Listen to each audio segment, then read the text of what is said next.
예, 오늘 그래서 하나님의 뜻이 무엇인지 저희가 이 시간 좀 살펴보도록 하겠습니다.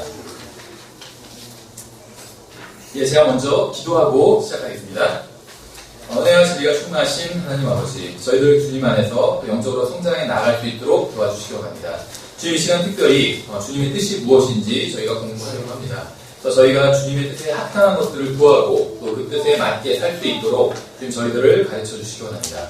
감사드리며 예수님의 이름으로 기도드렸습니다. 아멘. 기도를 어떻게 해야 되는지 이제 우리가 이제 끝나고 기도 모임을 가질 거니까 이런 것들이 굉장히 중요한데 저는 사실 기도에 있어서 가장 중요하고 핵심적인 것은 하나님의 뜻이라고 생각을 합니다. 그래서 하나님의 뜻대로 구하는 것 이것이 기도에 있어서 가장 중요하다고 생각을 해요. 왜냐하면 여러 가지 이유가 있겠지만 우리가 기도를 이제 하잖아요. 그렇죠? 그러면 생각해 보세요. 우리가 우리에게 필요한 것들을 구하죠. 또 필요 없는 것을 구할 때도 있습니다. 그런데 필요 없는 것을 구해도 주실까요? 주시지 않을까요? 뭐 일반적인 경우로 봐서는 안 주실 거예요. 필요 없는 걸 구하면. 그렇죠. 그럼 이제 필요한 걸 한번 생각해 볼게요. 필요한 거는 구하면 주실까요? 주시지 않을까요?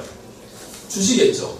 그런데 이제 그러면 좀 약간 이야기를 바꿔서 필요한 건데 구하지 않으면 어떻게 될까요? 주실까요? 안 주실까요? 주실 거예요. 예를 들면 매끼 정말 식사를 하나님께 구하지는 않잖아요. 그렇죠. 식사 감사 기도는 해도 매끼를 막 걱정하면서 달라고 하진 않잖아요. 물론 예를 들면 아프리카나 이런 데서 매끼를 구하는 사람들도 있어요. 그렇죠. 그런데 우리는 대한민국이나 보통 이런 국가에 사는 사람들은 그렇게 구하지 않는다는 거죠. 그래도 주님께서 다 주신다는 겁니다. 그럼 필요 없는 거는 구해도 안 주시고 필요한 거는 우리가 구하기 전에 먼저 주님께서 다 아신다고 그랬죠. 그래서 오히려 날마다 뭐 필요한 양식 그런 거는 구하지 말라고 그랬어요. 오히려 하나님의 의와 그분의 왕국을 구하라고 그랬죠. 다른 거 매일 필요한 거 이런 건 이미 다 알고 계시기 때문에 그렇잖아요. 자녀가 달라고 해서 꼭 물론 지금 저희 그 규리가 가장 잘하는 말 중에 하나가 더 줘요. 더 줘. 밥 먹으면서도 계속 더 줘. 그래서 어린이집에 가면 그 알림장을 써주잖아요. 그걸 인터넷에 올리더라고요. 그럼 이제 아이가 뭐 어떻게 지냈는지 이렇게 나오는데 뭐 식사량 하면은 거의 90%는 많이에요. 어쩌다 한번 정량 나오고 계속 많이. 더 달라고 하면 더 주겠죠. 근데 아이가 달라고 하지 않아도 어떤 것들은 해주는 것들이 있다는 거죠. 예를 들면 밥은 막 적극적으로 달라고 우리가 하는데 기저귀 갖고 거의 불평한 점은 거의 없을 것 같아요. 그러니까 울거나 막 떼쓰거나 갑자기 기저귀가 갈아야 되면 그런 아이들도 있다고 하더라고요. 그런 적이 한 번도 없어요. 그래서 깜빡 잊고 있다가 4-5시간이 어쩔 때 지나고 딱 보면 뭐 아주 기저귀가 가득 차 있는 거예요. 빵빵하게. 그런데도 뭐 전혀 불편함 없이 있더라고요. 근데 그건 구하지 않는다고 해서 안 해주는 게 아니라 가르쳐준다는 거죠. 부모 입장에서는. 구하지 않아도 필요하기 때문에. 하나님께서는 우리가 필요한 것을 구하지 않아도 우리에게 필요한 줄 다 아시고 다 주신다는 겁니다. 공기를 구하지 않는다고 그거 쟤는 공기 구하지 않으니까 산소 구하지 않으니까 산소 안 줘야겠다 이러지 않으신다는 거죠. 필요한 건 다 주신다는 거예요. 그렇죠. 그러면 도대체 왜 기도하느냐 이런 의문이 떠오를 수가 있겠죠. 그래서 저도 사실은 이제 예전에 잘 기도에 대해서 모를 때는 고민을 많이 했어요. 필요 없는 건 안 주시고 필요한 거는 구하기 전에도 다 이미 아시고 구하지 않아도 다 주시는데 가장 정말 선한 부모보다도 훨씬 더 선한 부모가 하나님이잖아요. 하나님 아버지잖아요. 그러면 왜 기도할까 하는데 우리가 뒤에서 보겠지만 하나님의 먼저 첫 번째 보시면 하나님의 뜻이 아닌 것이 나오죠.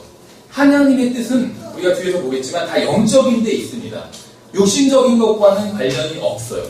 그럼 이제 육신적이라고 하면 나쁜 것만 생각할 수 있잖아요. 근데 나쁜 것만이 아니라 물질적인 것과는 전혀 관련이 없습니다.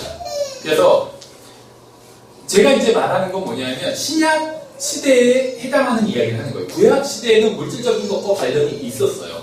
그래서 어떤 특정한 것, 여러분 특정한 장소는 물질적인 거죠. 예루살렘에서 특정한 집, 어떤 집이냐면 성전, 하나님의 집이라고 불렸죠. 그 성전에서도 예를 들면 뭐 성막, 아니면 성막에서도 또 무슨 제단, 물두멍 이런 특별한 물건과 관련이 있었어요. 그렇죠? 제단에서도 뿔은 어떤 모양으로 만들고 또 어디서 어떻게 해야 되고 뭐 이런 것들이 다 순서가 정해져 있고 여기 엄격하게 정해져 있었다는 거죠. 구약 시대에는 하나님의 뜻이 물질적인 것들과 관련이 있었습니다. 근데 신약 시대는 없다는 거예요. 꼭 여기서 예배를 드려야 되고 저기서 예배 드리면 안 되고 그런 건 없다는 거죠. 그렇죠. 꼭 예를 들면 우리 교회 회원이니까 우리 교회에서만 예배를 드려야 된다. 멀리 있던 사람도 예를 들어 출장 간 사람도 주일 전에 반드시 돌아와서 여기서 예배 드려야 된다. 이건 하나님의 뜻과 관련은 없다는 거예요. 멀리 출장 가면 거기서 또 그 지역에서 정말 주님을 섬기는 그러한 제대로 된 교회에 가서 또 예배를 드릴 수 있는 거고 하나님의 뜻은 어떤 특정한 장소와는 지금에 있어서 관련이 없다는 겁니다.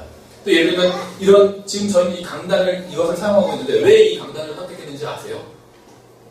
강대상으로 검색하면 100만 원이 넘어가더라고요.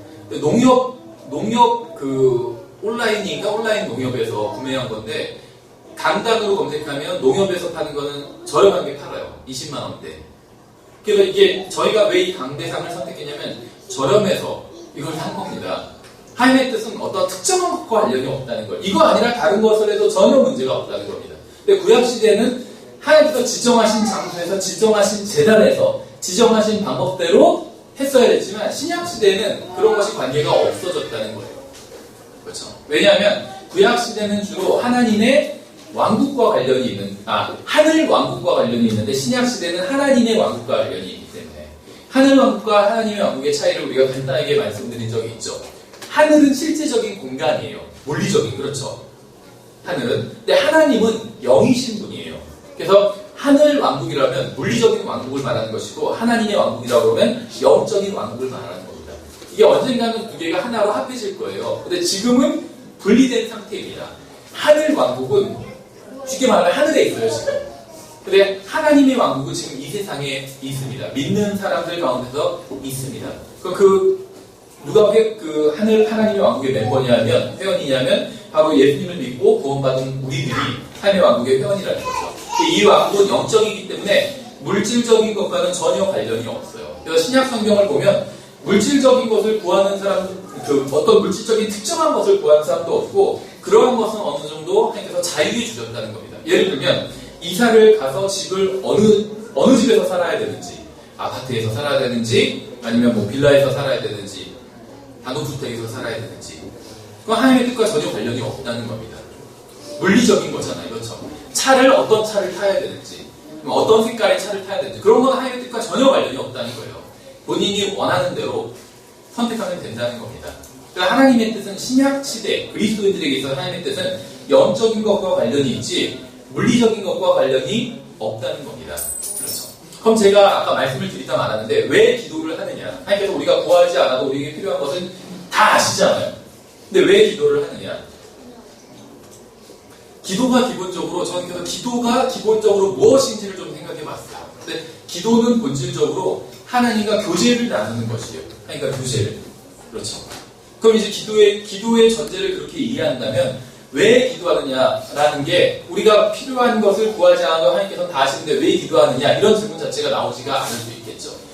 우리가 하나님과 교제를 나누는 건 정말 순수하게 교제를 위해서 교제를 나누는 거예요.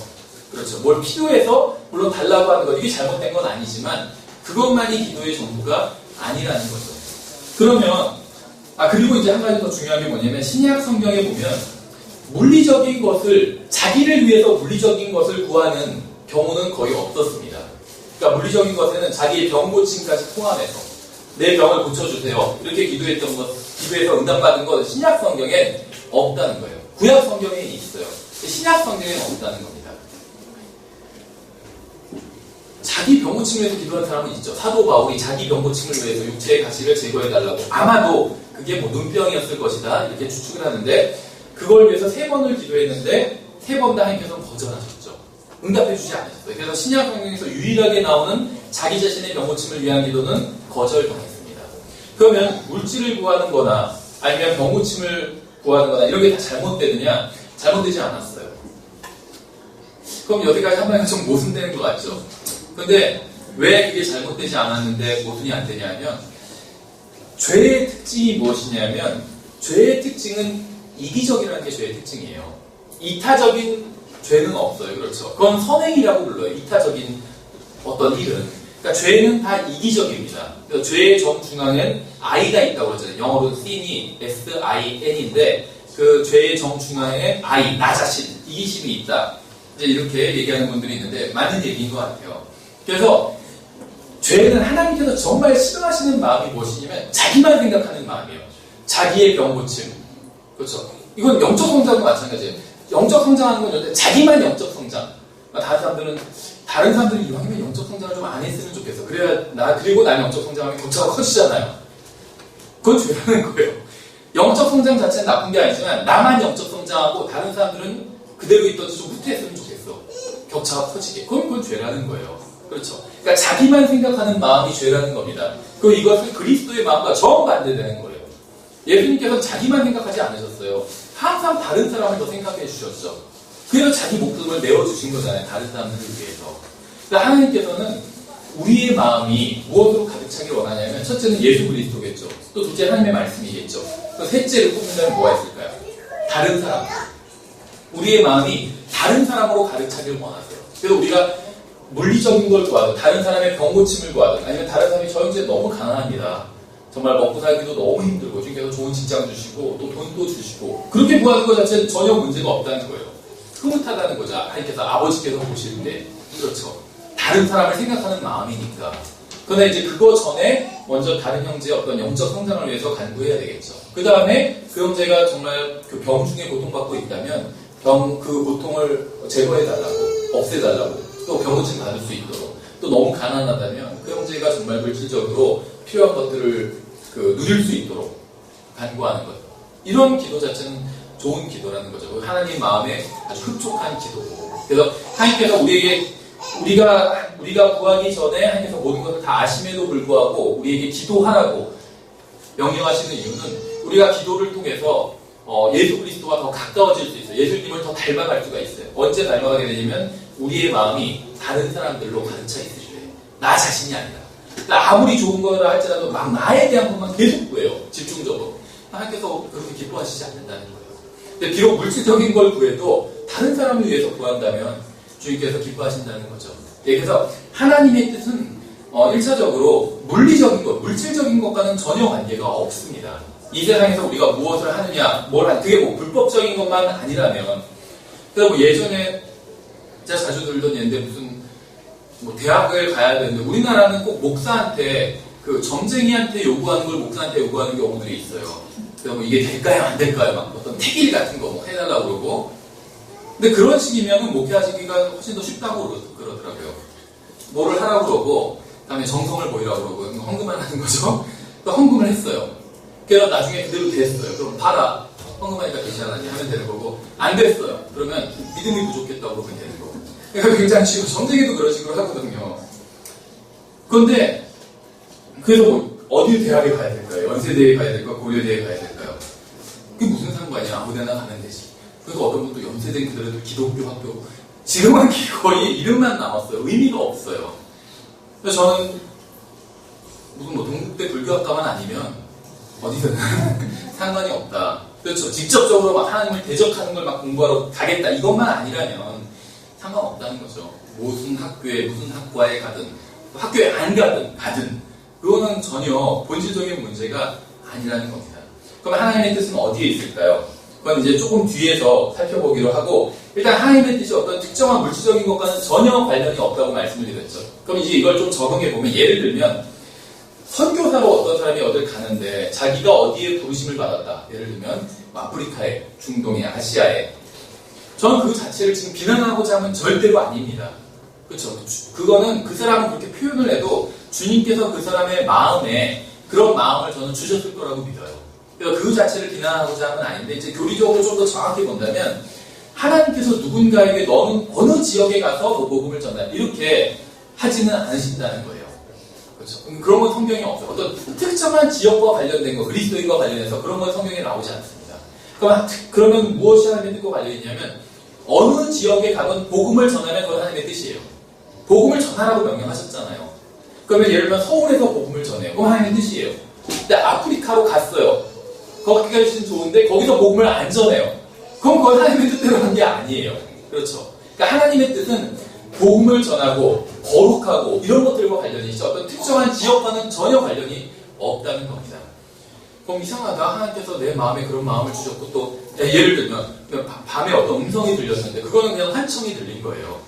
이빈이 뭐지? 이비인후과? 아니. 발음이 이상해. 병원에 가봐야 돼. 그거는 한청. 그냥 자기 생각이 그렇게 생각되는 거지 하나님의 뜻과는 관련이 없다는 겁니다. 어디서건 복음을 전하면 그건 하나님의 뜻대로 산 거예요. 어디서건 거룩하게 산다면, 경건하게 산다면, 믿음대로 산다면 그건 하나님의 뜻대로 산 겁니다. 북한에 몰래 잔입해서도 이상한 짓만 하는 사람도 있고, 거기서 예를 들면 복음 전하는 사람도 있을 수 있겠죠. 한국도 마찬가지예요. 한국에서도 자기 멋대로 이상하게 사는 사람이 있고, 주님의 뜻대로 사는 사람이 있어요. 복음 전하는 사람이 있어요. 그러면 그 사람이 하나님의 뜻대로 한 거예요. 어느 지역에 누가 있느냐 없느냐 이거 자체는 전혀 의미가 없다는 거예요. 직장도 마찬가지고. 다만 뭐 마약 거래하거나 이런 불법적인 일만 아니라면 어느 직장을 가거나 그것도 하나님의 뜻과는 무관하다는 거예요. 그 직장에서 열심히 일하면서 또 그 직장에 다니면서 내가 물질적인 필요를 채우면서 또 복음을 전하고 열심히 산다면 그건 하나님의 뜻대로 산 거겠죠. 어느 지역의 직장에만 가면 예를 들면 그 직장은 뭐 기독교 계열사에 전혀 관련이 없어요. 그렇죠. 그런 거. 특정한 거와는 기독교 기업이 잘못됐다는 얘기가 아니라, 그건 뭐, 일단 조치도 하고, 특정한 어떤 것과 하나님의 뜻은 관련이 없다는 겁니다. 그렇죠. 하나님의 뜻은 영적인 것과 관련이 있기 때문에. 그럼 이제 그런 좀 더 하나님의 뜻이 무엇인지를 얘기하기 전에 좀 더 이제 넓은 개념의 어떤 것들을, 하나님의 뜻을 이해하기 위한 먼저 전제가 되는 얘기를 좀 더 하도록 하겠습니다. 하나님의 뜻이 일단 크게 나눠본다면 일반적인 뜻, 허락하시는 뜻 이런 식으로 나눠볼 수 있습니다. 일반적인 뜻과 허락하시는 뜻. 다른 말로 하면 직접적인 뜻과 간접적인 뜻. 이런 말은 성경에는 안 나와요. 그런데 이런 개념은 성경에서 충분히 찾아볼 수가 있습니다. 하나님의 일반적인 뜻은 직접적인 뜻이라고 볼 수가 있어요. 그래서 하나님이 허락하시는 뜻은 간접적인 뜻이라는 것을 뜻이라고 우리가 생각할 수가 있습니다. 하나님의 직접적인 뜻은 무엇이 있을까요? 저는 우리가 뒤에 하나님의 10가지 뜻 이렇게 해놨는데 앞에 장수 중에서 몇 가지나 한번 뽑아봤어요. 예를 들면 하나님께서는 모든 사람이 구원받기를 원하십니다. 이건 일반적인 뜻이죠.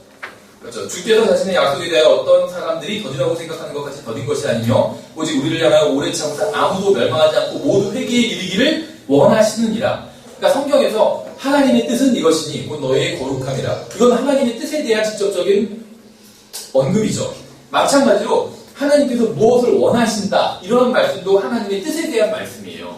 그렇죠. 그래서 여기서는 모두 회개에 이르기를 원하신다고 말씀하고 있고 또 하나님께서는 모든 사람이 구원을 받고 진리를 아는 데 이르기를 원하시느니라 이런 말씀도 있죠. 그래서 모든 사람들이 다 구원받는 것 이것이 하나님의 뜻입니다. 일반적인 뜻. 그렇죠.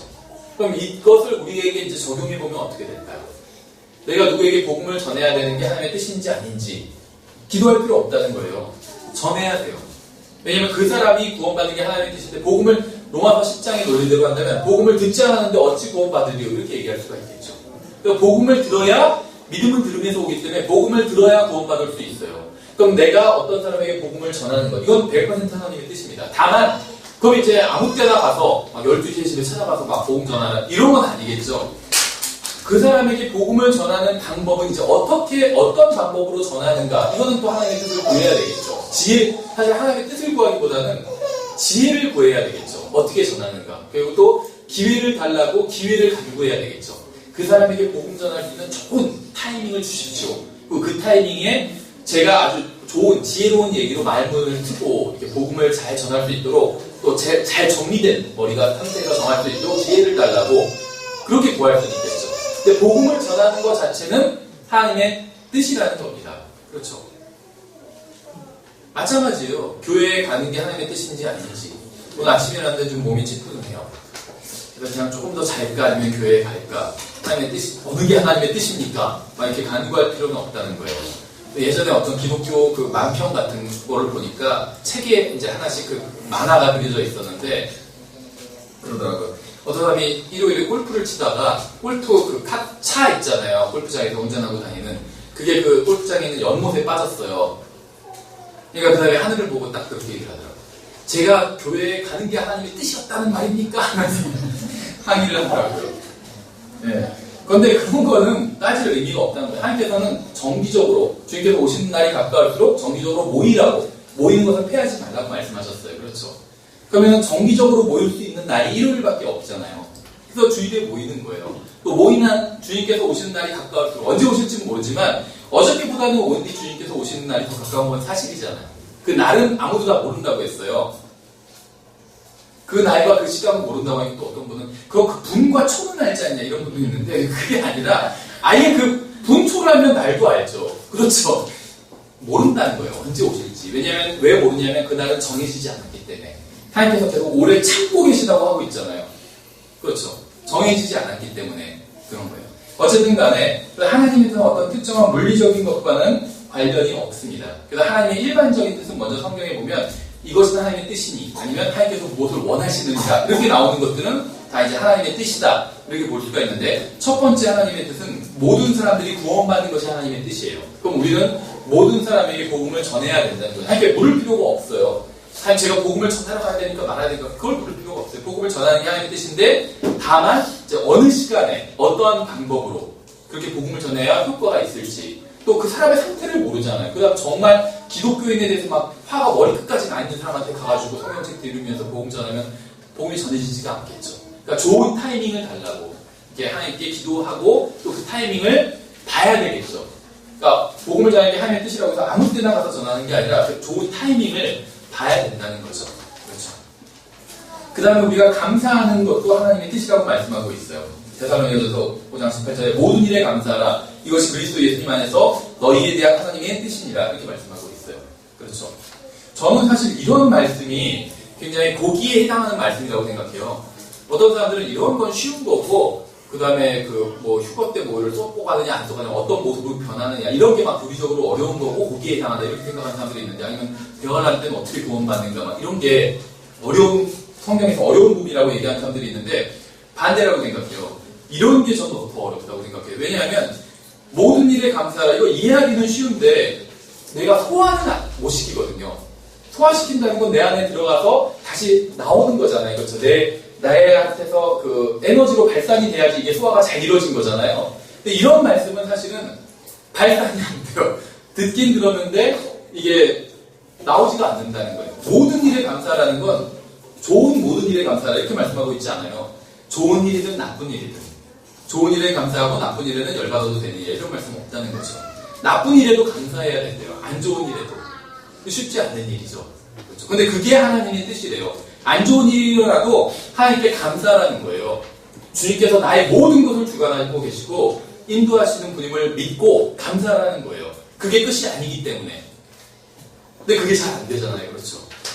생각해보세요. 하나님은 처음과 끝을 아시는 분이에요. 인류의 시작과 끝, 우주의 시작과 우주의 끝을 아시고 저의 시작과 저의 인생의 끝도 아시는 분이에요. 그렇죠. 근데 그분께서 저에게 하시는 말씀이 감사하래요. 왜 감사하라고 하실까요? 제가 지금 나쁜 일이라고 생각하는 게 그렇게 나쁜 일이 아니라는 거예요. 나쁜 일도 있지만 그게 그렇게 중요한 일이 아니라는 거예요. 생각해보세요. 저는 지금 어떤 일로 인해서 막 열받아 있어요. 막 손해가 많이 났다 생각하고 있고. 근데 만약에 10원을 잊어버렸다면, 제가 10원짜리 동전 10원을 잃어버렸다면 제가 막 그렇게 화가 날까요? 100만 원을 누가 인출해 갔어요. 제가 뭐 보이스피싱 당해서. 그럼 엄청 화가 나겠죠. 찾을 수도 없고 막. 근데 10원을 인출해 갔어요. 10원 누가. 그럼 별로 화가 안 나겠죠. 왜 갖고 갔을까? 그런 생각만 들지. 별 일이 아니에요. 우리가 지금 막 중요한 일이라고 생각하는 것들이 있어요. 막 어떤 게 안 돼가지고 이거 큰일 났다. 막 그래서 왜 하나님께서 안 해주시나 하는데 하나님께서 처음과 끝을 아시고 지금 우리 인생 80년이 아니라 그 이후에 하늘나라에서의 모든 우리의 삶도 다 아시는 분이에요. 그런데 그게 그렇게 중요한 일이 아니기 때문에 그냥 허락해 주신 거예요. 그렇죠. 그래서 모든 일에 우리 감사할 수 있는 거예요. 어떤 일이 벌어져도 우리가 생각해보세요. 우리가 하나님과 함께 영원히 즐겁게 산다는 사실은 변하지 않아요. 그럼 충분히 모든 일에 감사할 수 있는 거 아닌가요? 그렇죠. 모든 일에 하나님께서 불가능한 지금 명령을 하시는 게 아니에요. 충분히 가능한 명령을 하신 거예요. 우리가 다만 하나님을 정말 믿는다면 하나님께서 하신 말씀을 믿고 하나님의 정말 인격을 믿어요. 그분은 거짓말 하시는 분이 아니고 나에게 모든 것을 약속해 주셨고 나에게 이미 주셨고 아직 그게 싹을 트지는 않지만 씨앗을 주신 거죠. 나에게 정말. 근데 그분이 감사하라고 하셨어요. 그럼 정말 감사할 수 있다는 거죠. 그렇죠. 예, 그래서 이것도 이제 하나님의 일반적인 뜻이에요. 모든 사람이 구원받기 원하시고 또 우리가 구원받은 사람들이 하나님께 모든 일에 있어서 감사하길 원하세요. 아마 우리가 하늘나라에 가면 정말 진심으로 감사할 수 있을 거라고 저는 생각을 합니다. 지금은 어떤 일에 대해서 물론 구원해 주신 건 감사하지만 왜 그런 일은 그렇게 좀 안 해주셨을까? 조금 더 좋게 이 일이 풀릴 수 있었을 텐데, 예를 들면 아니면 조금 더 수익이 좀 더 많게 해주실 수 있었을 텐데 왜 안 해주셨을까? 별로 감사하지 않은 것 같다. 지금은 이렇게 생각할 수 있지만 하늘나라에 가서 우리도 하나님께서 보시는 것처럼 처음과 끝을 다 본다면 어떤 게 중요한 거였고 어떤 건 그렇게 중요하지 않은 거였구나. 하나님께서는 그 일 뒤편에서 어떤 일을 해주셨구나 라는 걸 우리가 알게 된다면 진심으로 하나님께 감사하다고 할 수 있게 될 것 같아요. 모르겠어요. 저는 하늘나라 가서 하나님을 만나면 어떤 말부터 우리가 할지 다 사람마다 다르겠죠. 아마 많은 사람들이 정말 감사합니다. 저는 그 말을 할 것 같아요.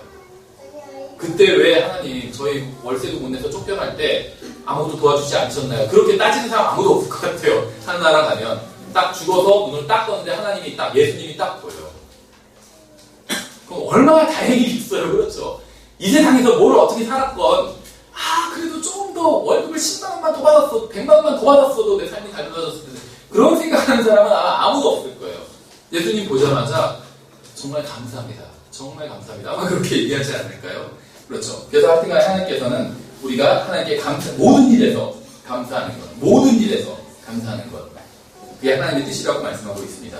또 우리가 국가의 법을 잘 지키고 정직한 사람이 되는 것, 이것도 하나님의 뜻이라고 말씀하고 있어요. 그래서 베드로전서 2장에도 나오지만 로마서 13장에도 나오죠.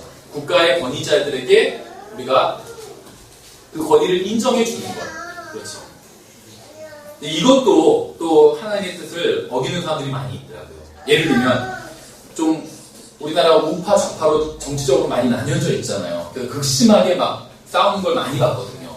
우파를 지지하는 사람들은 그쪽에 대통령이 어떤 인물이 대통령이 되면 위에 있는 권세에 복종해라 막 이런 거 강조해요.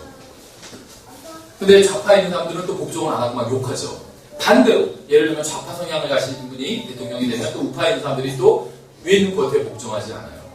근데 예를 들면 지금 우리나라에선 한쪽에 좀 예를 들면 보수적인 예를 들면 인물을 대표하는 분이 대통령이 됐잖아요. 또 서울에서는 좀 진보적인 인물을 대표하는 분이 서울시장이 됐잖아요. 그러니까 이제 막 혼란에 빠졌어요. 위에 있는 권세를 복종하라고 하고 싶은데 그러면 당신은 대통령한테도 복종해야 되지만 서울시장한테도 복종해야 된다 이렇게 얘기할 거 아니에요. 그러니까 막 혼란에 빠졌더라고요. 그런데 자기의 정치적인 성향과 관련없이 복종해야 돼요. 그렇죠. 성경에서는 보수주의자가 우리의 원수다. 아니면 진보주의자가 우리의 원수다. 중국 꼴통이 우리의 원수다. 무슨 좌빨이 우리 좌파 빨갱이가 우리의 원수다. 그런 말씀은 없어요. 우리의 원수는 오히려 그런 사람이 아니라고 했어요. 혈과 육에 대항해서 우리가 싸우는 게 아니라고 말씀하고 있잖아요. 우리의 원수는 세상과 마귀와 육신이에요. 세상과 마귀와 육신 중에 가장 큰 원수가 누구지 아시죠? 육신이에요. 자기 자신. 왜냐면 항상 붙어 있으니까. 세상에서 떨어질 수가 있어요. 어디 절간이나 어디 들어가면 세상으로부터 분리되잖아요. 그렇죠? 이 세상 제도로부터. 마귀도 어떻게 보면 마찬가지일 수 있어요. 그런데 육신은 내가 잘 때도 나와 붙어 있어요. 여전히. 육신이 가장 큰 원수예요. 그래서 우리가 위에 있는 권세는 나의 어떤 정치적인 성향과 관련 없이 복종하는 게 하나님의 뜻이라는 겁니다. 근데 그렇게 해야 우리가 복음을 전하는데도 저항을 받지 않아요.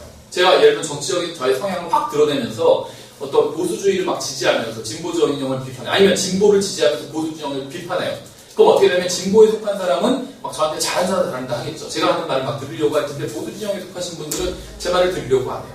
네가 정치적인 견해가 한마디로 그 따위인 걸 보니까 네가 믿는다는 진리도 아마 거짓일 거라고 생각한다. 이렇게 생각할 수 있겠죠. 반대도 마찬가지예요. 그럼 저한테 있어서 중요한 건 저는 대한민국의 모든 사람들이 저와 같은 정치적인 입장을 갖게 되는 게 저의 소원이 아니에요. 예를 들면 제가 보수주의자예요. 그럼 대한민국에 있는 모든 사람들이 보수주의자가 되면 문제가 해결되나요? 그 다음에 영원히 해결되나요? 그런 건 아니잖아요. 그렇죠?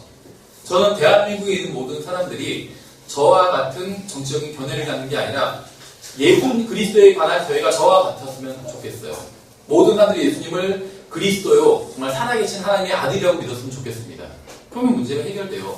궁극적으로 그 개인의 영원한 문제까지도 해결된다는 거죠. 그렇죠? 그래서 성경이 말씀하시는 대로 그냥 위에 있는 권세는 보수건 진보건 상관없이 복종하면 됩니다. 존중해주고 나와 정적인 성향이 달라도 존중해주면 돼요.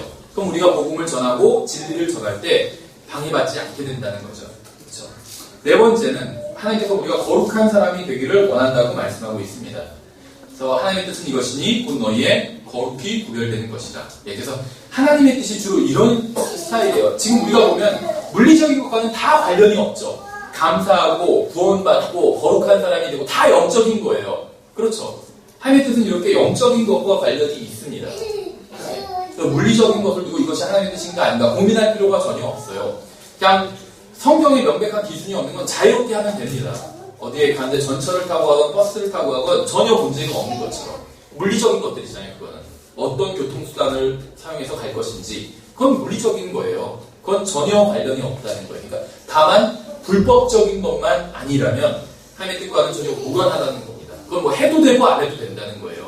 3시간, 5시간을, 6시간을 잘까, 7시간을 잘까, 그것도 전혀 상관이 없어요.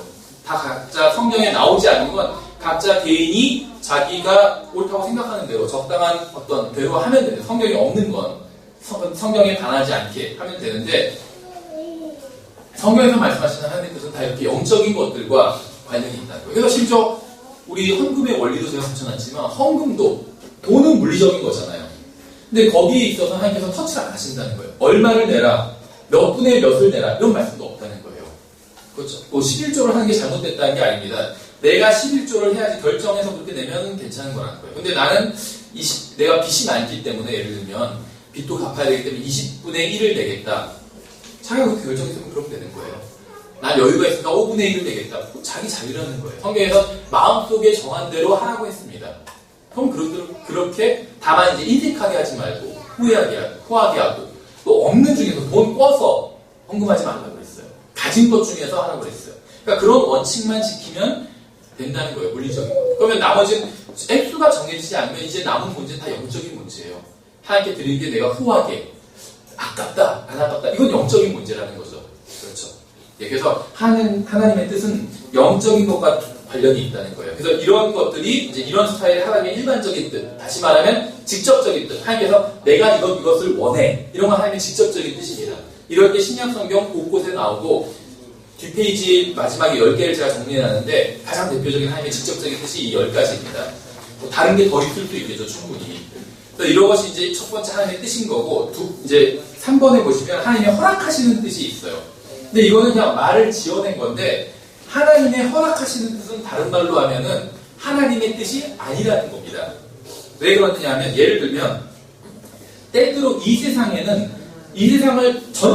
신은 물론 마귀예요. 그런데 이 세상 전체를 주관하시는 분은 하나님이죠. 참새 한 마리가 떨어지는 것도 하나님의 허락이 없이는 떨어질 수 없다고 했습니다. 그렇죠. 또 어떤 분은 무슨 뭐 참새 장례식 이런 제목으로 설교한 분도 있어요.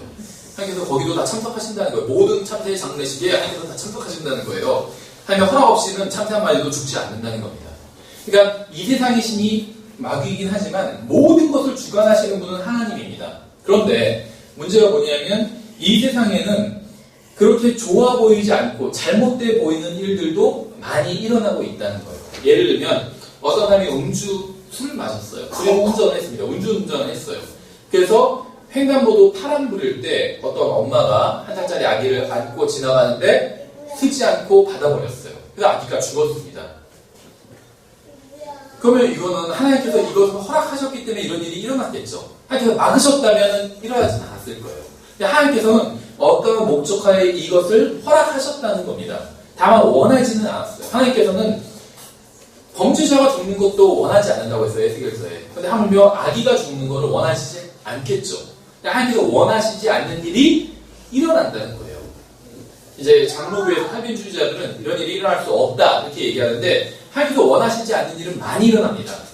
예를 들면 성경에도 나와요. 암탉이 자기 새끼들을 병아리들을 모으려고 얼마나 그렇게 했냐. 마치 하나님도 이스라엘 백성을 암탉이 병아리들을 모으는 것처럼 그렇게 했지만 너희가 원치 아니하였도다 이렇게 말씀하시잖아요. 그러니까 하나님께서는 원하시는 일이 있는데 그것을 억지로 하고 싶어 하지는 않으시는 거예요. 하나님께서 원하시는 일이 있는데 그것을 사람들도 원해서 그렇게 자발적으로 하게 되기를 원하시는 겁니다. 그래서 우리가 지금 구약 성경에 이제 채워넣는 성경 구절, 그게 이제 레위기에 들어갔거든요.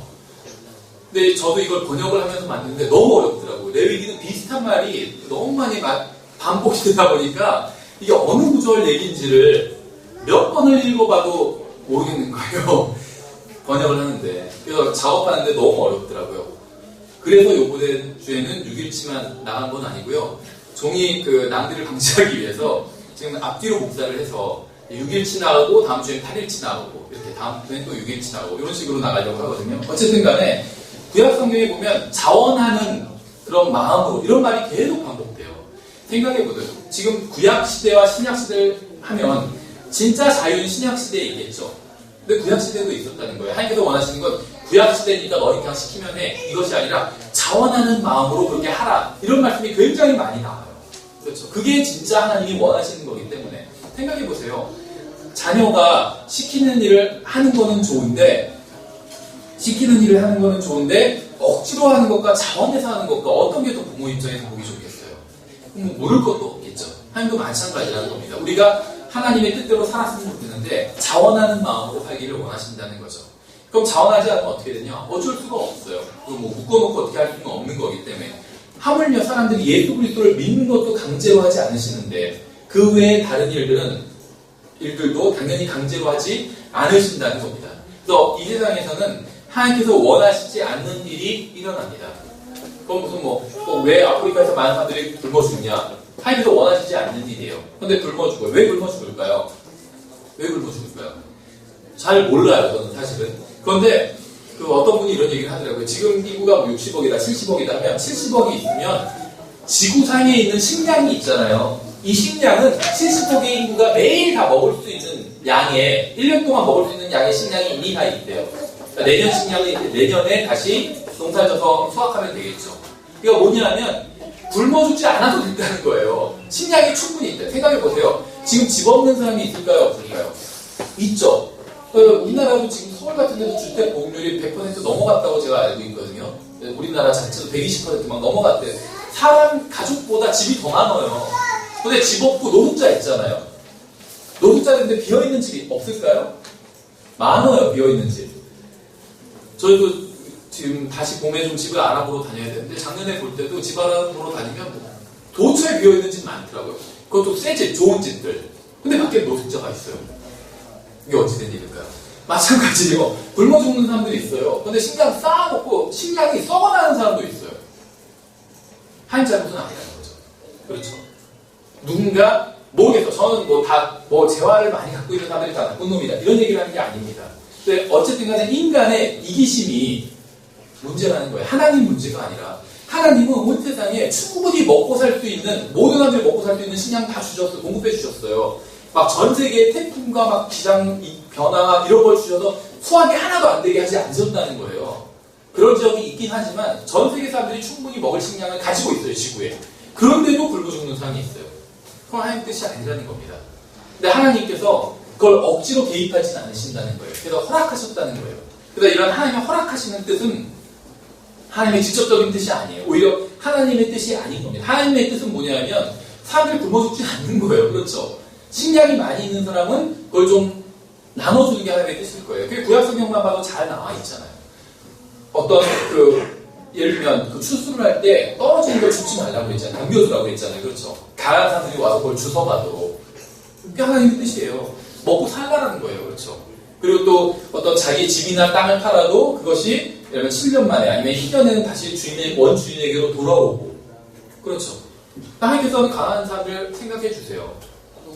저는 이게 모르겠어요. 어떤 정치적인 성향이다 이렇게 얘기할 수도 있지만 어떤 사안이 나오면 한쪽에서 그쪽을 예를 들면 사고 난 사람들을 지지하고 한쪽에서 막 반대하고 사고 난 사람들을 지지하는 사람들도 사고 난 사람들은 막 정부를 욕하고 정부에서 왜 대책을 못 세웠냐 막 욕하겠죠. 그럼 정부를 욕하면 반대쪽에서 막 빨갱이다 왜 정부를 욕하냐 막 이렇게 하고 서로 싸우고 그리스도인도 자기 정치적인 성향이 다양할 수는 있지만 저는 정치적인 성향을 떠나서 적어도 그리스도인이면 어려움에 처한 사람들을 비난하지 말아야 된다고 생각해요. 저 사람들은 정치적으로 예를 들면 어디 지지자니까 어려운 일을 당해도 싸 이렇게 생각하면 안 된다는 거죠. 생각해보세요. 주님께서 우리를 보셨을 때 얼마나 우리가 갖고 있는 정치적인 성향과 이런 게 다 엉터리였겠어요. 그런데도 불구하고 주님께서 우리를 불쌍히 여겨주셨잖아요. 그래서 그리스도인은 어려운 일에 처한, 정치적인 성향 떠나서 어려운 일에 처한 사람을 보면 비난하지 말고 저 사람 정말 얼마나 어려울까 이런 마음을 가져주는 게 정상적인 그리스도인이라는 거죠. 어쨌든 간에 이 세상에서는 하나님께서 원하시지 않는 일도 많이 일어난다는 겁니다. 그렇죠. 그거는 하나님께서 허락하셨기 때문에. 그래서 이거를 이제 다른 말로 하면 갈라디아서 뒷페이지에 갈라디아서 6장 7절 8절이 있어요. 속지 말라. 하나님은 조롱을 받지 아니하시나니 이는 사람이 무엇을 심든지 그대로 거둘 것이니라. 자기 육신을 위하여 심는 자는 육신으로부터 썩는 것을 거두되 성령을 위하여 심는 자는 성령으로부터 영존하는 생명을 거두리라. 뿌린 대로 거둔다는 거예요. 그렇죠. 그래서 이 세상에서 잘못된 일이 일어난 이유는 누군가가 잘못된 씨앗을 뿌리기 때문입니다. 그렇죠. 누군가가 좋은 씨앗을 뿌리면 좋은 일이 일어날 거예요. 잘못된 씨앗을 뿌리면 잘못된 일이 일어날 겁니다. 100%다 그렇다는 건 아니지만 평균적으로는 그렇게 된다는 거죠. 그래서 이 세상에서 하나님께서 원하시지 않는 어떤 일이 일어난 이유는 누군가가 하나님께서 원하시지 않는 어떤 일을 했기 때문이에요. 밭에 예를 들면 어떤 독보리와 잡초가 피어나는 이유는 누군가가 그 잡초와 독보리를 심어놨기 때문이에요. 그렇죠. 그래서 그것을 보고 종들이 주인한테 얘기하잖아. 우리가 지금 가서 저걸 다 뽑아버릴까요? 하니까 놔두라고 하잖아요. 나중에 심판날에 한꺼번에 다 해결하겠다. 얘기하신다는 거죠. 하나님께서 그렇게 다 허용해 주시는 이유가 모든 것을 다 바로잡으실 수가 있기 때문에 허용해 주시는 거예요. 그렇죠. 죽을 사람도 하나님 앞에서 살아있는 것과 마찬가지이기 때문에. 그래서 하나님의 직접적인 뜻이 있고 간접적인 뜻, 허락하시는 뜻이 있습니다. 직접적인 뜻과 제가 일반적인 뜻을 분리를 해놨네요. 일반적인 뜻은 일반적인 뜻은 모든 사람에 대한 내용이라고 본다면, 직접적인 뜻은 각 개개인에 대한 내용이라고 볼 수가 있습니다. 이건 다 하나님의 원하시는 뜻이에요. 일반적인 뜻이나 4번의 직접적인 뜻은 하나님께서 정말 원하시는 그런 거라고 보시면 됩니다. 하나님께서 원하시는 뜻. 하나님께서 그리스도인들에게 원하시는 가장 대표적인 게 로마서 12장 2절이죠. 너희는 이 세상에 동화되지 말고 오직 너희 생각을 새롭게 함으로 변화를 받아 하나님의 선하시고 받으실 만하며 완전하신 뜻이 무엇인지 입증하도록 하라. 그러니까 하나님께서 정말 원하시는 뜻이 무엇인지 입증하는 거예요. 선하시고 받으실 만하며 완전하신. 이것은 이제 하나를 말하는 거거든요. 이것이 무엇인지 우리가 입증해내야 된다는 것입니다. 이것이 바로 하나님께서 우리 개개인을 향한 하나님의 뜻이라는 겁니다. 그럼 이제 구체적으로 하나님의 뜻을 내가 어떻게 알 수 있을까? 하나님의 일반적인 뜻이 있어요. 그렇죠. 이거는 하나님께서 모든 사람이 다 구원을 받아야 되고 또 모두 다 감사해야 되고 이런 것들은 하나님의 일반적인 뜻입니다. 그런데 개개인을 향한 하나님의 뜻은 분명히 다를 거예요. 여러분 예를 들면 남자 여자를 향한 하나님의 뜻이 서로 다르겠죠. 요구하시는 말씀도 달라요. 여자는 예를 들면 자매는 남편에게 순종하는 게 하나님의 뜻이고 남편은 아내를 사랑하는 게 하나님의 뜻이죠. 그래서 남자 여자도 그렇고 부모와 자녀도 달라요. 그렇죠. 자녀를 향한 하나님의 뜻과 부모를 향한 하나님의 뜻이 또 다를 겁니다. 이런 식으로 가다 보면 개개인을 향한 하나님의 뜻이 다를 수도 있다는 겁니다.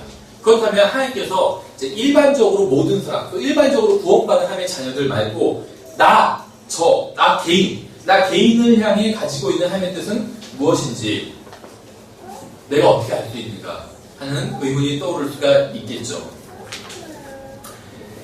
하나님의 뜻을 알기 위해서는 첫 번째는 자기의 몸을 주님께 내어드려야 됩니다. 로마서 12장 1절 2절에 나와 있는 거예요. 그러므로 형제들아 내가 하나님의 긍휼을 힘입어 너희에게 간청하노니 너희 몸을 거룩하고 하나님께서 받으실 만한 살아있는 생물로 드리라. 이것이 너희의 합당한 섬김이니라. 그리고 나서 너희는 이 세상에서 동화되지 말고 오직 너희의 생각을 새롭게 함으로 변화를 받아 하나님의 선하시고 받으실 만하며 완전하신 뜻이 무엇인지 입증하도록 하라. 첫 번째는 내 자신을 먼저 하나님께 내어드려야 돼요. 그러면 그 다음에 하나님께서는 구체적인 뜻을 보여주신다는 겁니다. 왜 이게 중요하냐면 하나님께서 우리에게 일반적인 뜻을 보여주셨어요. 그렇죠. 그래서 우리가 구원받는 것, 그 다음에 거룩한 것 이런 것들, 그 다음에는 조금 더 자세한 뜻을 보여주셨어요. 그러면 하나님께서 우리에게 이미 보여주신 뜻을 우리가 믿고 그대로 순종하면 우리 자신을 그 하나님의 뜻에 내어드리면 하나님께서 조금 더 구체적인 것으로 인도해 주신다는 겁니다. 성경에서는 그 5번에 2번을 보시면 만약 우리가 성령 안에서 살면 또한 성령 안에서 걸을지니 이렇게 말씀하고 있고 그러나 그분 곧 진리의 영께서 오시면 너희를 모든 진리 가운데로 인도하시리니 이렇게 말씀하고 있어요. 구체적으로 인도해 주신다는 거예요. 근데 이렇게 구체적으로 인도해 주시는 것은 내가 먼저 하나님께서 나에게 알려준 뜻이 있잖아요. 그대로 했을 때 주님께서는 다음 단계로 인도해 주신다는 겁니다. 나한테 먼저 알려주신 것도 내가 순종하지 않는다면 하나님께서 더 구체적으로 인도해 주실 필요가 있을까요? 없을까요? 생각해 보세요. 하나님께서 예를 들면 순서대로 인도를 해주시는데 1번, 2번, 3번, 4번 이렇게 단계별로 인도해 주시는데 1번을 이미 알려주셨어요, 저한테. 근데 제가 거기에 순종하지 않아요. 그럼 2번을 알려줄 필요가 있을까요? 그렇죠. 알려줄 필요가 없어요. 그렇죠.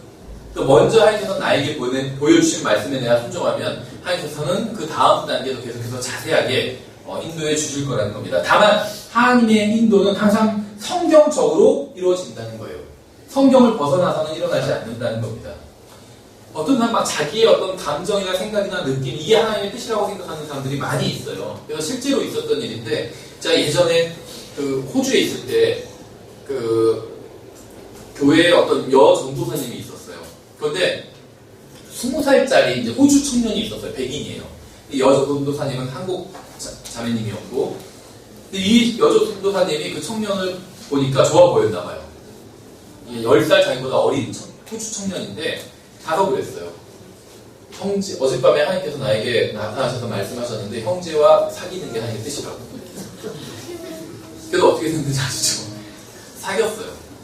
근데 1년 후에 어떻게 됐을까요? 1년 후에 그 자매님이 다시 어젯밤에 하나님께서 나에게 뜻을 보여주는데 형제와 헤어지라고 하셨다고. 그래서 헤어졌어요. 아주 간편하더라고요. 하나님의 뜻이.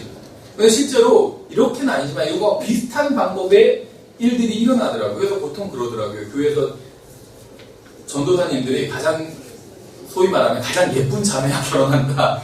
이게 하나님의 뜻이라는 걸 막 강압을 해가지고 제가 아는 어떤 분도 그렇게 해서 결혼한 분이 있다고 알고 있어요. 킹제임 성경 진영이 하나님의 뜻이라고. 그러니까 그 자매는 원래 관심이 없었는데 하나님의 뜻이라고 하니까 이거를 거부할 수도 없고 맞으면 어떡하지 이런 생각도 들고 그래서 결혼했다고 하더라고요. 근데 그건 하나님의 뜻과 관련이 없다는 겁니다. 그렇죠? 예를 들면 그리스도인이 구원받은 사람과 결혼하는 게 하나님의 뜻이에요. 그런데 그 이상 어떤 디테일한 하나님의 뜻은 없다는 겁니다. 누구와 결혼해야 된다 이런 건 정해지지 않았다는 거예요. 그렇죠? 생각해보세요. 결혼이 중요할까요? 구원이 중요할까요? 구원이 훨씬 중요해요. 그렇죠? 결혼은 한 7, 80년도 안 되지만 한 50년 이상 영향이 있다면 구원은 영원히 영향이 있는 문제잖아요. 근데 구원도 하나님께서 억지로 하지 않으셨어요. 넌 구원 받아야 돼. 너 그냥 구원 안 받아도 돼. 이렇지 않으셨다는 거죠. 넌 구원 받아야 되니까 네가 믿기 싫어도 억지로 믿어야 돼. 그래서 그렇게 하나님께서 역사하지 않으신다는 겁니다. 그렇죠. 하물며 구원도 억지로 안 하시는데 결혼을 왜 억지로 하시겠어요? 넌 누구랑 꼭 결혼해야 돼. 이런 일은 일어나지 않는다는 겁니다. 구약시대에 일어났어요. 호세아 같은 경우에 너는 어떤 여자랑 결혼해라. 음행하는 여자랑 결혼해라. 하나님께서 자신의 어떤 말씀을 드러내기 위해서 또 구약시대는 물리적인 왕국에 관한 시대였기 때문에 어떤 물리적인 특정한 장소, 예루살렘, 특정한 어떤 재단, 특정한 사람 막 이런 것들이 정해져 있었지만 신약시대에는 그런 것들이 전혀 관계가 없다는 거예요. 그렇죠. 그냥 이왕 결혼에 대한 얘기가 나왔으니까 그 킹제임 성경 진영에서 어떤 분들 이런 생각을 하시더라고요. 이제 결혼을 배우자를 이제 놓고 기도를 하는데 막 디테일한 분들이 많아요. 뭐 그게 저 나쁘다고 생각은 안 해요. 그래서 뭐 첫째 구원 받아야 되고 뭐 여기까지 좋아요. 둘째 킹제임 성경 믿어야 되고 여기도 이해가 가요. 셋째 뭐 전천년주의여야 되고 그 다음에 셋째 팔란전 휴거 구원에 원한 도정 막 늘어나요. 근데 이런 것만 있으면 문제가 없는데 그 다음에는 또 좋은 직장도 있어야 되고 막 이제 그런 것도 막 세상적인 것도 막 붙어요. 근데 뭐 그거를 뭐라고 욕할 수는 없겠죠. 본인이 그렇게 기도한다는데 그렇게 아예 기도 안 하는 것보다는 낫죠 훨씬. 근데 저는 기준이 그렇게 구체적으로 하지 말고 물론 구체적으로 기도하는 건 좋지만 영적인 어떤 것에 있어서 아니면 뭐 세상적인 걸 통틀어서도 더 좋을 수도 있어요. 한 가지 기준만 충족하면 된다고 봅니다. 이론적으로. 그 기준이 뭐냐면 예수 그리스도를 사랑하는 사람. 그럼 거기에 모든 답이 있어요. 그렇죠. 예수님을 사랑하면 그분의 말씀도 사랑할 겁니다. 그렇죠. 그 구원 받았을 것이고. 그래서 그게 기준이 돼야 돼. 구원은 받았고 전천년주의고 킹제임 성경 믿지만 하나님을 별로 사랑하지 않는 사람도 있어요. 많이 있어요. 제가 왜 이렇게 자신 있게 얘기해 드린 줄 아세요? 하나님을 사랑하면 형제를 사랑한다고 했잖아요. 근데 뭐 다른 잘못된 성경 믿는 사람들 얘기하는 게 아니에요. 다른 성경을 믿는 사람들이 다 서로 형제자매 막 사랑하나요? 그러지 않는 사람 많죠. 형제자매를 사랑하지 않으면 하나님을 사랑하는 게 아니에요. 그렇죠? 성경에서 말씀하신 논리잖아요. 네. 그래서 다른 성경, 구원받고 다른 성경 믿고 전천년주의고 뭐 세대주의고 다 해도 하나님을 사랑하지 않는 사람이 있어요. 그러면은 아무리 이런 걸 다 해도 의미가 없어요. 그렇죠? 아무리 다 하면 뭐예요? 가장 큰 계명을 지키지 못했는데 하나님께서 너는 왜 이 계명, 가장 큰 계명을 왜 안 지켰냐 하니까 그래도 저는 세대주의자였는데요. 킹제임 성경 사용했는데 이럴 때 이게 무슨 소용이 있겠어요? 가장 큰 계명 지키지 않는다면. 그렇죠? 근데 이 가장 큰 계명을 지키면 나머지는 다 따라와요. 예수님을 정말 진심으로 사랑한다면 구원받은 사람이고 하나님 말씀을 사랑하게 되고 그렇게 될 수밖에 없다는 거죠. 예, 그래서 먼저 하나님의 뜻을 내가 알 수 있는 방법은 나 자신을 주님께 내어드려야 됩니다. 그럼 주님께서 알려주실 거예요. 정말 주님, 제가 주님의 말씀을 다 믿습니다. 이대로 살겠습니다 하고 이대로 살아간다면 비록 부족한 점이 있다 할지라도 그렇게 노력하고 한다면 하나님께서는 얼마나 기쁘게 보시겠어요. 그러면 그 다음에 구체적인 뜻을 알려주신다는 거죠. 그럴 수밖에 없어요. 친해지기 때문에 하나님과 그만큼. 그럼 하나님께서는 더 자세한 얘기를 해주시겠죠. 근데 우리 하나님이랑 별로 친하지도 않아요. 그런데도 막 자세한 얘기 해달라고요. 비밀 얘기 다 해달라고요. 그럼 누가 해주겠어요, 그런 얘기를. 그러니까 하나님과 정말 친밀한 교제를 나누고 주님께서 가시는 대로 내가 그대로 그 인도대로 따라가고 한다면 더 자세한 것들을 알려줄 수밖에 없다는 거죠. 6번에 하나님께서는 왜 지금 당장 나를 향한 자신의 뜻을 모두 계시해 주시지 않는 것인가?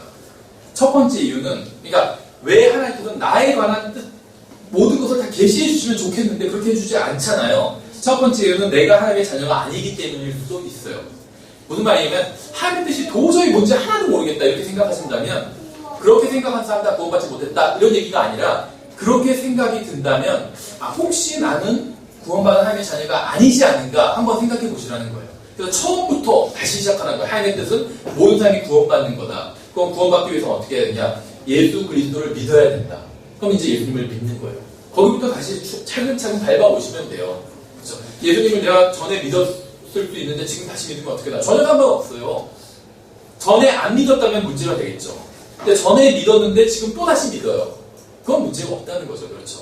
그래서 자기가 구원받은 사람인지 한번 점검해 봐야 된다는 거예요. 두 번째, 아직 여러분이 하나님의 뜻을 알기 위해서 자신의 몸을 내어드리지 않았기 때문에 하나님께서 더 구체적으로 알려주지 않으셨을 수 있다는 겁니다.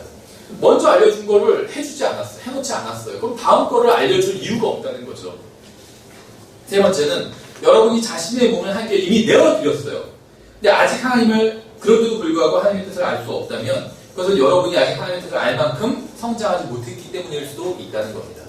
10살짜리 아이에게 정말 모든 것, 가정, 경제, 구조와 모든 걸 다 얘기해 줄 수는 없어요. 그렇죠? 아주 크게 그런 건 얘기해 줄 수 있지만, 이 아이가 만약에 성인이 되면 그때는 자세히 얘기해 주겠죠. 사실은 우리 땅이 어디 있고 어디 있다. 자세한 걸 얘기해 줄 수도 있을 거예요. 성인이 되고 나서. 근데 어린 아이한테 자세한 걸 얘기해 줄 수는 없겠죠. 그래서 아직 영적으로 충분히 성장하지 않았기 때문에 비록 말을 잘 듣는 착한 어린아이라 할지라도 모든 것을 다 얘기해 주지 않는 경우가 있다는 겁니다. 여기서 하나님의 뜻에 대해서 아주 간략하게 살펴봤고, 한번 7가지 하나님의 뜻을 한번 저희가 읽고 넘어가도록 하겠습니다. 첫 번째, 악한 현 세상에서 구원받는 것. 이게 하나님의 뜻이죠. 두 번째, 교회로 함께 모이는 것. 계속 함께 모이고 형제자매들끼리 함께하고, 이것이 하나님의 뜻이라고 제 성경에 나와 있습니다. 세 번째, 자기 자신이 아닌 하나님과 다른 사람을 섬기는 것이 하나님의 뜻입니다. 하나님을 섬기고 다른 사람을 섬기는 것. 네 번째, 자신의 세대를 섬기는 것이 하나님의 뜻이에요. 그러니까 지금 이 시대에 주어진 사명에 충실하면 될 것 같아요. 구약 시대 어떻게 구원받았나, 환란 시대 어떻게, 사실은 목회자공에서도 막 그런 논쟁이 좀 있었거든요. 그런데 성경에 명확하게 나와 있지 않아요, 사실 그건. 근데 지금 이 시대에 어떻게 구원받는지는 명확하게 나와 있죠. 그럼 우리는 지금 이 시대에 어떻게 구원받는지 우리는 분명히 알고 있어요. 구약 시대, 환란 시대 어떻게 구원받는지 우리가 헷갈릴 수도 있지만 지금 이 시대에 구원받는 방법을 충분히 알고 있어요. 그럼 우리는 그걸 전하면 되는 거예요. 이 세대를 섬기면 되는 겁니다. 복음을, 예를 들면 조선시대는 어땠을까? 그거 고민할 필요가 없어요. 그건 우리 세대가 아니에요. 우리 세대를 섬기면 된다는 거예요. 그렇죠? 다섯 번째, 모든 일에 감사하는 것. 하나님의 뜻이죠.